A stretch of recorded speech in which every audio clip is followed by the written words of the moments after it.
अरे यार फरीथी आ कॉमेंट यार लाइव लेक्चर ની અંદર आज कॉमेंट આવ્યા કરે છે અને ઘણા બધા વિદ્યાર્થી મિત્રો आज પ્રશ્ન પૂછા કરે છે। ચલો ઠીક છે, મારા કોમેન્ટ નો આજ સુધી જવાબ આપવો નહોતો પણ હવે આજ આપી દઉં છું। ખાસ સાંભળી લેજો, જેને પણ આ પ્રશ્ન છે કે રેગ્યુલર સ્કૂલમાં જવું સારું કે ડમી સ્કૂલમાં જવું સારું, તો એ પહેલા તો કોમેન્ટ કરી દે, કોમેન્ટ કરી દે કે કેટલાને આ ક્વેશ્ચન છે।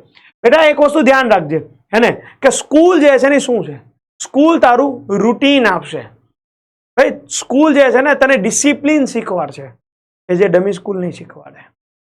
અને પહેલા પ્રથમ તો ગુજરાતની અંદર ડમી સ્કૂલ કે ક્યાંય ડમી સ્કૂલનો એવો કન્સેપ્ટ છે જ નહીં, લોકોએ ઊભો કરી દીધો છે। કેમ? આ પહેલા તો આપણે એને સમજીએ કે ડમી સ્કૂલ શું કામ ભાઈ।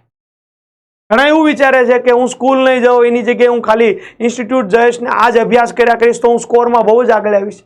બેટા એવા કેટલાય વિદ્યાર્થીઓ છે કે જે રેગ્યુલર સ્કૂલ એટેન્ડ કરે છે, સાથે સાથે કોચિંગ એટેન્ડ કરે કે જે પણ એને જરૂરિયાત છે, પીડબ્લ્યુના સેશન એટેન્ડ કરે તો સ્કોર આવે જ છે।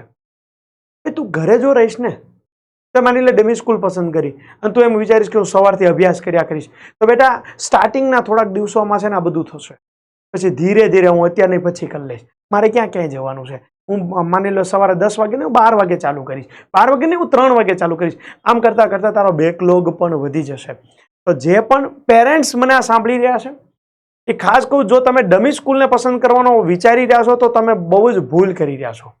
ડિસિપ્લિન બાળકની અંદર હોવું જરૂરી છે। પર્સન્ટેજ 1-2 ઉપર નીચે ચાલશે યાર, પણ ડિસિપ્લિન જો આવી ગયું ને, અત્યારે અભ્યાસનો અર્થ જ ડિસિપ્લિન છે। જો ડિસિપ્લિન આવી ગયું ને તો ભવિષ્યમાં આ જ બાળક કોઈ પણ કારકિર્દી બનાવવા જાય, કોઈ પણ ક્ષેત્રની અંદર જાય, એ ટોપ થશે, ટોપ કરશે, સફળતા મેળવશે।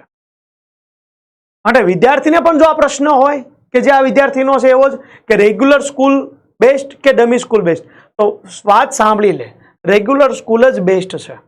ડિસિપ્લિન ત્યાંથી જ આવશે, બાકી તારી ડિસિપ્લિન જતી રહેશે, હે ને। તો અત્યારે ખાસ કોમેન્ટ કર કે અમે રેગ્યુલર સ્કૂલમાં જશું, ખાસ કોમેન્ટ કર બેટા।